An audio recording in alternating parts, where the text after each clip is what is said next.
Yes!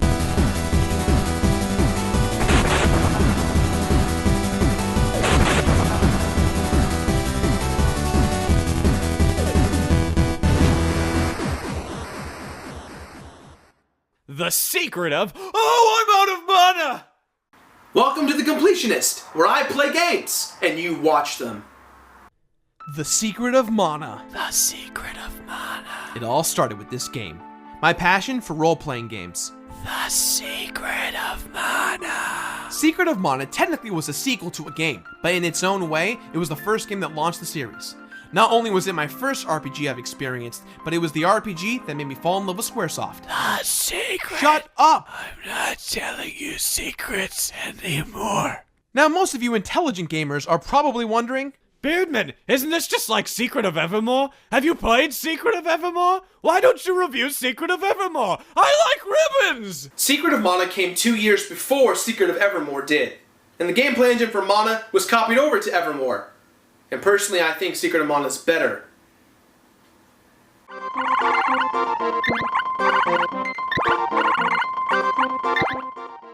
many years ago in a galaxy far, far away, civilization had a gift from the gods called mana. Yep, magic. Civilization got mana hungry, implemented into its technology, and created the ultimate Death Star, the Mana Fortress. The gods, being very angry at this, sent down many beasts to come down and decimate the planet. But then, a courageous hero rises to the occasion and defeats the Mana Fortress with the Mana Sword. He seals the sword away forever to conceal what's left of mana. Many years later, you, the idiot hero, find the sword by falling off a waterfall. The ghost of the courageous hero tells you to take the sword and begin your journey. You take the sword, and suddenly beasts are everywhere. Ferocious beasts like turtles with wheels, Vroom. ducks with helmets, Quack. and books. Read me! Two characters join you on your most excellent adventure. The first being the Sprite, a young magical hobbit from some random village. The other is a political official's daughter, whose Girl problems! As mana is slowly dying, there is an evil force called the Empire that's trying to resurrect the Mana Fortress in an awful way. In order for the Empire to succeed, they must destroy the 8 seals of mana. You and your friends must restore the sword by getting the 8 seals before the Empire does. Which boils down to the question, what is the secret of mana? Wait, no! The secret of mana!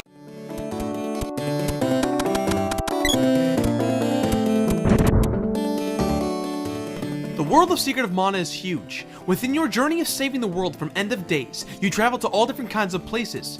You travel to the desert, the ice caps, mountains both low and high. There's even the season-based hills where you travel through every different season.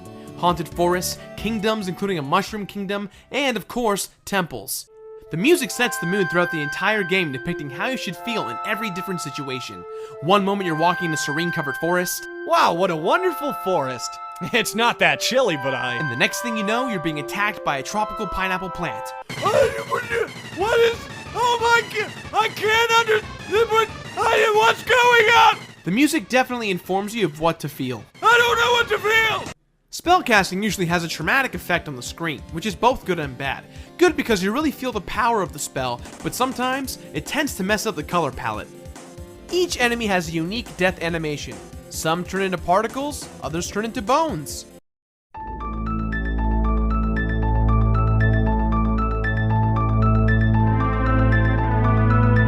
The combat system is a unique feature of this game that makes it shine all the way through.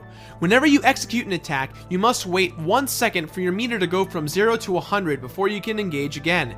You not only have your basic attacks, but each time you upgrade a weapon, via weapon orbs, you add a charge function to that weapon based upon the level. Each weapon in the game can be upgraded 9 times, with the Mana Sword only being 8, giving you 8 different attack skills. Attacks range from short stabs to long battle sequences. You have your basic RPG weapons. You know the list: sword, axe, bow, etc. The sprite casts offensive magic, while the girl casts defensive support magic. With the hero, well, he handles most of the melee. With that in mind, you can summon all 8 elements of mana: water, earth, wind, fire, dark, moon, light, and life, giving up to 3 different unique spells per element. Like weapons, they can also be leveled 8 times, and when you maximize their level, the effect of the spell acts as an ultimate weapon execution. Make no mistake, Secret of Mana is that kind of RPG that takes considerable amounts of time to grind and level up. The ring command system is how you manage you and your team. The game pauses when you're using it. While in this mode, you can equip armor and weapons, use consumables for survivability, and change any necessary gameplay options such as text boxes or AI control. The AI control is terrible, and the only way around it is if you use the multiplayer function, which requires you to have 2 friends to play with you. The only problem is, you have to have friends. The only thing that ruins this game for me is the AI. They will consistently run into walls. Come on, walk around the wall. Seriously, what are we waiting for? We have to fight more monsters. Come on, what are you doing? We have to save this world. What are you doing? Let's go around the wall. Now going on. Oh my God. Attack the wrong enemy. Why are you hitting that one? Hit the one over here. Come on, we're both fighting this. It's a team effort. Team effort. I don't understand. There's 3 of us. Why do you have to keep hitting it? And ultimately, piss you off.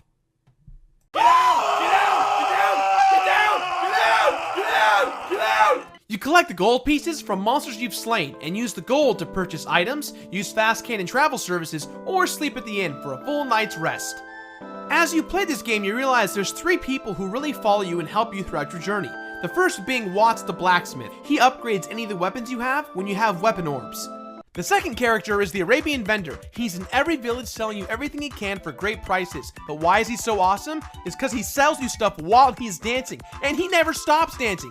Even if the music doesn't fit, he's dancing. There's hundreds of them. He's everywhere. He's like a 16-bit version of Kevin Bacon from Footloose.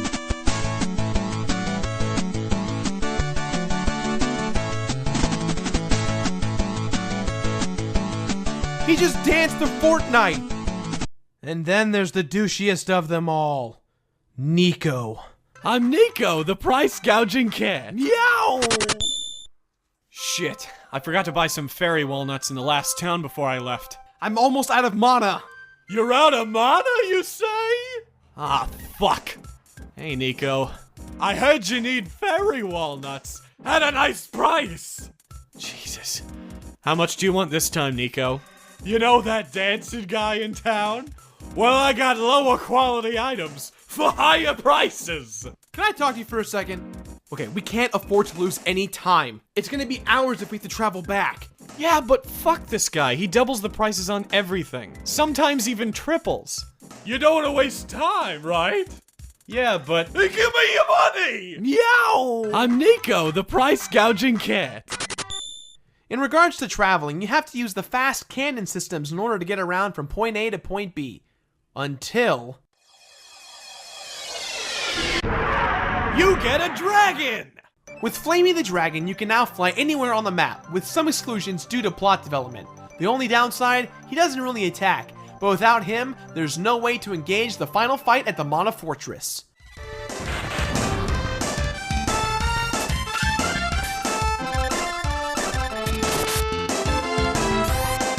So let's say you've done it. You defeated the Empire on the powerful Mana Fortress. The game is over. Oh my god.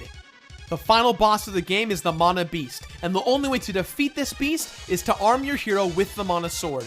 You then have the sprite and the girl consistently cast a boss-specific spell on the hero, so that way the sword goes from level 8 to 9. Thus, that's why it stops at 8. But here on the Completionist, we don't like this temporary buff crap. We like permanent.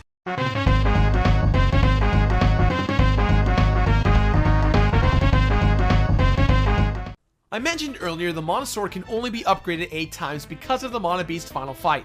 Well, that's not true.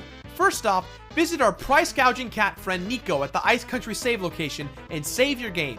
Also, save a backup copy of your game save, as this glitch may corrupt your file. Once you've done so, press L, R, start, and select for a soft reset. Start a brand new game and work your way back to the first boss fight. When the text, "You've got the sword, use it," appears, do another soft reset, but hold it down for 5 seconds plus. Load up your Nico game save, and if done correctly, you will appear fighting the boss with your current level party. Defeat it and get the 9th orb. Yeah, permanent Mana Sword. Use the dragon to fly the hell out of there straight to glory. Secret of Mana is a great RPG, let alone it has one of the best multiplayer experiences. For you iPhone users out there, there is an iPhone port. Now I warn you, it's not the greatest experience in terms of multiplayer because it's been disabled. However, if you've never played the game, it's a great way to start. With that in mind, this game gets my Completionist rating of Finish It. Finish it! Don't get me wrong, I love this game, especially now because I have a group of friends to play with. However, the long gruesome hours spent grinding all the way up till the end of the game kind of outweighs the fun, especially when you're playing by yourself. Not to mention, the AI will get you killed because of how just flat out stupid they are. And if you haven't saved in a while, trust me, you'll want to rip your hair out when you die. That's all the time we have for this week. As always, leave your thoughts and comments below. And if you have any game suggestions, please go ahead and throw them down there. I do read all of them and write them down in a little trapper keeper. It's blue. Now, if you excuse me, I'm gonna go dance with the 16-bit Footloose guy.